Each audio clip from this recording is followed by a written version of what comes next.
এই জুমার দিনে আমাদের করণীয় কি, আমাদের সুন্নাহগুলো কি? এই জুমার দিনে কিছু সুন্নাহ আছে, এই সুন্নাহগুলো যদি পালন করি তাহলে জুমার সর্বোচ্চ বারাকা, মার্সি এন্ড ব্লেসিংস, রহমত এগুলো হাসিল করা যাবে, ঠিক কি না? জুমার দিনের এক নাম্বার সুন্নাহ হচ্ছে ওই জুমার দিনের সকালের ফজরের সালাতটা জামাতে পড়া। আল্লাহর কাছে সবচেয়ে প্রিয় নামাজ জুমার দিনের ফজরের নামাজটা জামাতের সাথে আদায় করা। সুবহানাল্লাহ পড়ে। মুনাফিকের কাছে দুই ওয়াক্ত সালাত সবচেয়ে কঠিন, একটা ফজরের সালাত আর একটা এশার সালাত। এক স্কলারকে জিজ্ঞেস করা হলো সকালের বাতাসটা এত সুন্দর, নির্মল আর সুস্নিগ্ধ কেন? ওই স্কলার উত্তর দিয়েছিলেন, কারণ সকালবেলা ফজরের সময় মুনাফিকগুলো কাঁথার নিচে সব লুকিয়ে থাকে আর নাক ডেকে ঘুমায়, তাই মুনাফিকদের নাকের বাতাসের দুর্গন্ধ বাতাসে মেশে না, তাই বাতাসটা এত সুস্নিগ্ধ আর নির্মল। এজন্য জুমার দিনের প্রথম সুন্নাহ হচ্ছে ওই দিনের ফজর নামাজটা জামাতের সাথে পড়া যাবে, একটু চেষ্টা করা যাবে না? আচ্ছা, দুই নাম্বার জুমার দিনের সুন্নাত হচ্ছে সিওয়াক, মেসওয়াক করা। আসেনি আপনাদের? মাতফারাতুন লিল ফাম মারদাতুল লিররাব। বিষ্ণু ইসলাম বললেন এটা দিয়ে জিহ্বা পরিষ্কার হয়, দাঁত পরিষ্কার হয় আর আল্লাহর সন্তুষ্টি অর্জিত হয়। বিষ্ণু নবী জাইতুনের ডাল দিয়ে মেসওয়াক করতেন আর বলতেন নি'মা সিওয়াকি ইয়া যাইতুন ফাইন্নাহা সিওয়াকি ওয়া সিওয়াকুল আম্বিয়া মিন ক্বাবলি। জাইতুনের ডাল কত সুন্দর মেসওয়াক হয়, কারণ এই ডাল দিয়ে আমিও যেমনি মেসওয়াক করি, আমার আগে লক্ষাধিক নবী এই জাইতুনের ডাল ভেঙে মেসওয়াক করেছেন। তিন নাম্বার সুন্নাহ হচ্ছে আল গোসল, জুমার দিনে গোসল করা সুন্নাহ। আমরা গোসল করি না সবাই? আচ্ছা, চার নাম্বার সুন্নাহ হচ্ছে আদ-দুহন, তেল ইউজ করা। বিষ্ণু নবী বলেছেন তেল খাও, তেল দাও, তেল মালিশ করো, তেলের ভিতরে আল্লাহ বরকত ঢুকায় দিয়েছেন। ওয়াদ-দাহিনু ফাইন্নাহা ওয়াদ-দাহিনু ওয়াজ-যাইত ফাইন্নাহা মিন শাজারাতিন মুবারাকা। বিষ্ণু নবী বলতেন বেশি বেশি জাইতুনের তেল মালিশ করো, কেন জাইতুনের তেল বরকতময় একটা গাছ থেকে উৎপন্ন হয়। বরকতময় গাছ, জাইতুনের তেল অনেক বরকতময়। বিষ্ণু নবী দাড়িতে দিতেন, চুলে দিতেন। এই জাইতুনের তেল দাড়ি চুলে দিলে সহজে পাকা ধরবে না, দেরি করে পাকা। দেহের মধ্যে যদি মেসেজ করেন দেহের বয়সের বাড়তো কুচকে যাওয়ার, চামড়া কুচকে যাওয়ার যে রোগ, এটা কমে যাবে, দেহটা ক্লিন থাকবে, স্মুথ থাকবে। সুবহানাল্লাহ পড়েন। এজন্য তেল মালিশ করা এটা সুন্নাহ। চার নম্বরে হচ্ছে আত-তিব, তিব মানে সুগন্ধি। তিব মানে কি? পারফিউম। বিষ্ণু ইসলামের কাছে কিছু জিনিস হাদিয়া হিসেবে পেশ করা হলে তিনি ফিরিয়ে দিতেন না। এর মধ্যে একটা হচ্ছে আত-তিব। একটা কি? সুগন্ধি কেউ হাদিয়া দিলে বলতেন না লাগবে না, বলতেন না লাগবে না, নিতেন। আবার বিষ্ণু বলতেন আরবাউন মিন সুনানিল মুরসালিন, চারটা আছে সব নবীদের সুন্নাত, এর মধ্যে একটা হলো আল হায়া, লজ্জাশীলতা, লাজুকতা। সব নবীরা লাজুক ছিলেন। দুই নম্বরে আত-তিব, সুগন্ধি ব্যবহার করা। তিন নম্বরে সিওয়াক, মেসওয়াক ব্যবহার করা। চার নম্বরে নিকাহ, বিয়ে করা। সুবহানাল্লাহ পড়ুন। এই চারটা সুন্নাত সব নবীদের সুন্নাত, এজন্য পারফিউম ইউজ করবেন। এরপরে জুমার আরেকটা সুন্নাত হচ্ছে আল লিবাস আহসানুস সিয়াব, সবচেয়ে সুন্দর জামাটা পরা, কারণ আল্লাহ নিজে সুন্দর। ইন্নাল্লাহা জামিল ওয়া ইউহিব্বুল জামাল। আল্লাহ নিজে সুন্দর, তাই সব সৌন্দর্যকে আল্লাহ পছন্দ করেন, ঠিক কি না? এই মহাবিশ্বের সবচেয়ে সুন্দর কে?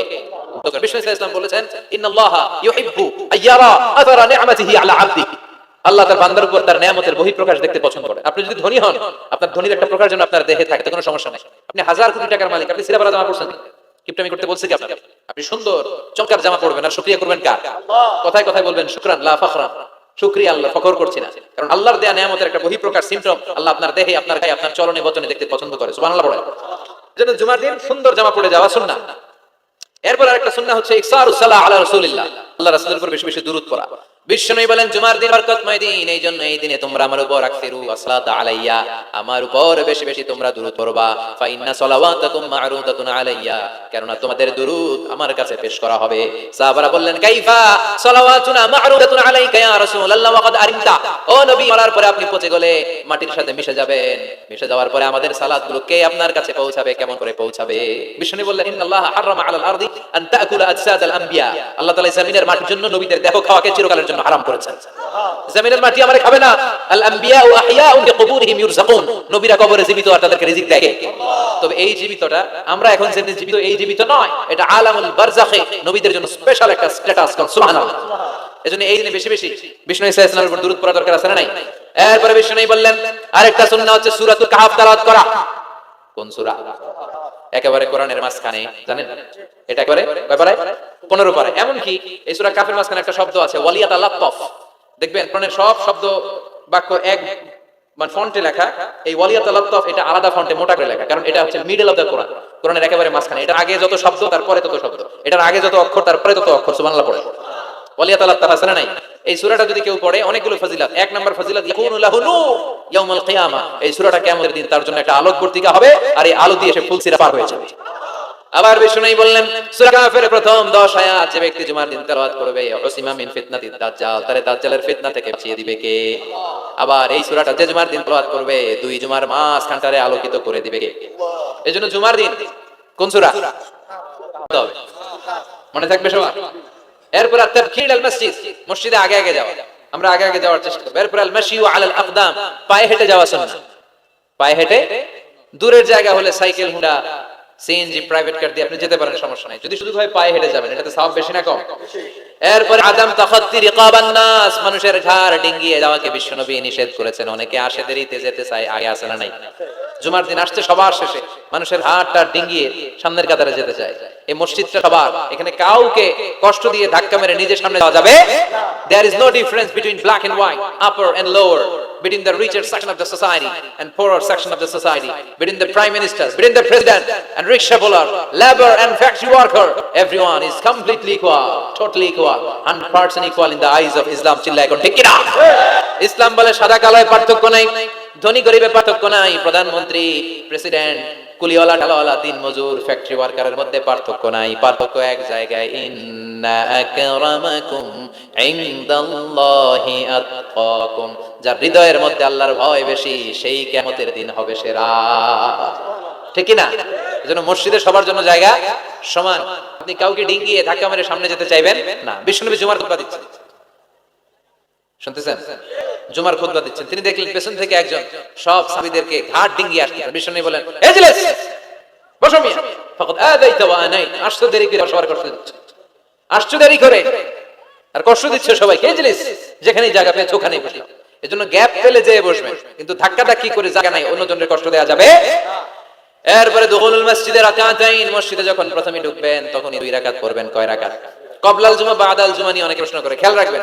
ক্বাবলাল জুমা সহিহ সুন্নাহর আলোকে এটা অনির্ধারিত, এটা সুনির্ধারিত নয়। মা কুদ্দিয়া লাগা, আপনার যতটুকু সম্ভব হয়। 2 করে আপনি মসজিদে গিয়েছেন, এখনো খুতবা শুরু হয় নাই, 2 রাকাত করলেন। দেখেন খতিব আসে নাই, তো আরো 2 রাকাত পড়েন। খতিব হুজুর এখনো আসে নাই, তো আরো 2 রাকাত পড়েন। 2, 4, 6, 8 যত মনে চায় পড়েন। এটা অনির্ধারিত, 2 করে ইচ্ছা মতো পড়বেন। আর বাদাল জুমা হচ্ছে 4 রাকাত পড়া সুন্নাহ। কয় রাকাত? যদি মসজিদে পড়েন, আর বাড়িতে যেয়ে বললে 2 রাকাত। বিশ্বনবী বাদাল জুমা যতবার মসজিদে নববীতে পড়েছেন 4 রাকাত, ঘরে বললে 2 রাকাত। সুবহানাল্লাহ পড়েন। ক্বাবলাল জুমা, বাদাল জুমা ক্লিয়ার। এরপরে বিশ্বনবী বললেন, আল ইনসাত ওয়া হুসনুল ইসতিমা, যখন জুমারে খুতবা চলবে কোনো কথা বলা যাবে না, কান দুইটা খরগোশের মতো খাড়া করে খুতবা শোনার দরকার আছে। ইদা কুলতা, বুখারীর হাদিস, ইদা কুলতা লিসাহিবিকা ইয়াউমাল জুমআতি আনসিত ফাকাদ লাগাতা, তুমি জুমার দিন খুতবা চলাকালীন সময়ে দুইজন কথা বলতেছে, তুমি যদি ওদেরকে থামতে বলে, এই থামো, এটাও তুমি ভুল কাজ করছো, তুমি থামতে বলছো কেন? এই থামো বলে তুমি আরেকটা কথা বাড়াইছো, ঠিক কি না? এই থামো, এটাও বলার দরকার নেই, ফাকাদ লাগাতা, তুমি অনর্থক কাজ করেছো। এজন্য জুমার দিন খুতবা চলাকালীন pin drop silent, no talk, কোনো কথা বলা যাবে। এরপর তাহাউল মান গালাবা আলাইহি নুআস মিন মাকানি, জুমার খুতবা শুনতে শুনতে যদি ঘুম আসে, জায়গা চেঞ্জ করে ওযু করে মুখে পানির ঝাপটা দিয়ে অন্য জায়গায় বসা সুন্নাত। সুবহানাল্লাহ কইবেন না? কি সুন্দর ইসলাম। মাঝে মাঝে জুমার খুতবা শুনতে গেলে ঘুম আসে না? নাই। জুমার দিন ঘুমাই নাই এমন কোন আল্লাহর ওলি আছেন নাকি এই জায়গায়? আমি কত ঘুমাইছি সুবহানাল্লাহ, মসজিদে ঢুকলেই খালি ঘুম আসে। সুবহানাল্লাহ কইবেন না? কারণ আমরা ঢোকার সময় কি পড়ি? আল্লাহুম্মা আফতাহলি আবওয়াব রাহমাতিক, আল্লাহ রহমতের সব দরজা খুলে দাও। এত রহমত ঢালে, রহমতের ঠেলায় খালি ঘুম আছে না নাই? রহমতের বাড়ি ধারা ঝিরি ঝিরি যখন বর্ষিত হয় তখন আমাদের ঘুম চলে আসে। বিষ্ণু বলেছেন, যার ঘুম চলে আসে সে যেন জায়গাটা চেঞ্জ করে অন্য জায়গায় বসে, কিংবা মুখে পানির ঝাপটা দিয়ে আসে, কিংবা আবার যেন ওযু করে নাশাতাত আর প্রাণবন্ত একটা হৃদয় নিয়ে খুতবা শোনা শুরু করে দেয়। সুবহানাল্লাহ পড়ে। আবার বিষ্ণু বলেছেন, নামাজ পড়ার সময় কারো যদি ঘুম আসে সে যেন ঘুমিয়ে নেয়। নামাজ পড়ছেন আবার ঘুমাচ্ছেন, বিষ্ণু বলেন নামাজ চলাকালীন ঘুম আসলে নামাজ পড়বে না, ঘুমাবে। কারণ সে যদি ঘুমের ঝিমুনির মধ্যে থাকে, আল্লাহর প্রশংসা করার পরিবর্তে সে আল্লাহর গালি দিয়ে বসবে। করতেছে প্রশংসা, চাইবে, কিন্তু মুখ দিয়ে চলে আসবে কি? গালি। মানুষের চাহিদা, ডিমান্ড, হিউম্যান ডিমান্ডকে আল্লাহ কত গুরুত্ব দিয়েছে। আবার বিষ্ণু বললেন, ইদা জাআল আইশা ওয়াল আশা মাআন কদ্দিমুল আশা ক্বাবলা আল ইশা, এশা আশা দুইটা যদি একসাথে চলে আসে, এশার আগে আশা খায়া ফেলাও। এশা মানে রাতের শেষ নামাজ, মানে এশার নামাজ। এশা মানে কি নামাজ? রাতের নামাজ। আশা মানে রাতের খাবার, সাফার অথবা ডিনার। রাতের পরকে আরবিতে কি বলে? আশা। আর এশার নামাজের আরবিতে কি বলে? এশা। তো বিষ্ণু বললেন, এশা আর আশা এটা যদি একসাথে আসে, আগে আশা খাইয়া লও, পরে এশা বইরো। কারণ আশা থইয়া মানে বিরিয়ানির প্যাকেট থেকে যদি নামাজে দাঁড়াও, মন চলে যাবে ওইখানে, কি রে আমি কি ঠ্যাং পাইলাম না রান পাইলাম, খাবার কি গরম না ঠান্ডা, আমার প্যাকেট আছে তো না নিয়ে গেল কেউ, টেনশন আছে না নাই? এজন্য এশা আশা একসাথে হইলে আগে আশা খাও। সুবহানাল্লাহ পড়ে। এরপরে বিষ্ণু বললেন, বেশি বেশি দোয়া করবা। জুমার দিন দোয়া করলে কবুল করে কে? বিষ্ণু বলেছেন, জুমার দিনে ইন্না ফিল জুমআতি সাআ লা ইওয়াফিকুহা আবদুন ইল্লা আ'তাহা, জুমার দিনে এমন একটা মুহূর্ত বা ক্ষণ আছে, ওই মুহূর্তে যে যাই চাবে আল্লাহ তাই দিবে। নামাজের আগে, কেউ বলেছে নামাজের পরে। সবচেয়ে গ্রহণযোগ্য মতামত হচ্ছে আসরের সালাতের পরে মাগরিবের আগ পর্যন্ত, বিশেষ করে ক্বাবলা গুরুবিশ শামস, সূর্য ওঠার আগের যে অন্তিম মুহূর্তটা, ওই মুহূর্তে আপনি আল্লাহর কাছে যাই যাবেন, আল্লাহ তাই দিয়ে আপনাকে ধন্য করে দেবেন। তাহলে জুমার দিনের গুরুত্ব আছে না নাই? এই সুন্নতগুলো পালন করা যাবে, আগে আগে জুমার নামাজে যাওয়া যাবে, জুমার খুতবায় অংশগ্রহণ করা যাবে তো? এই জুমার খুতবাগুলো নিজেদের জীবনের জন্য পাথেয় হিসেবে সংগ্রহ করতে হবে। আর খতিব সাহেব যারা আছেন তারা কনস্ট্রাক্টিভ, গঠনমূলক উপায়ে এই জুমার খুতবা দ্বারা সমাজটাকে আলোকিত করবেন। আমরা যেন কোরআনের আলোকে নিজেদেরকে আলোকিত করতে পারি, সমাজটারে আলোকিত করতে পারি, গোটা বিশ্বটারে আলোকিত করতে পারি। আল্লাহ তুমি তৌফিক দাও। আরো জোরে পড়ি আমিন। যতগুলো কথা বলেছি কোরআন সুন্নাহর আলোকে বলেছি, বানিয়ে কিছু বলি নাই।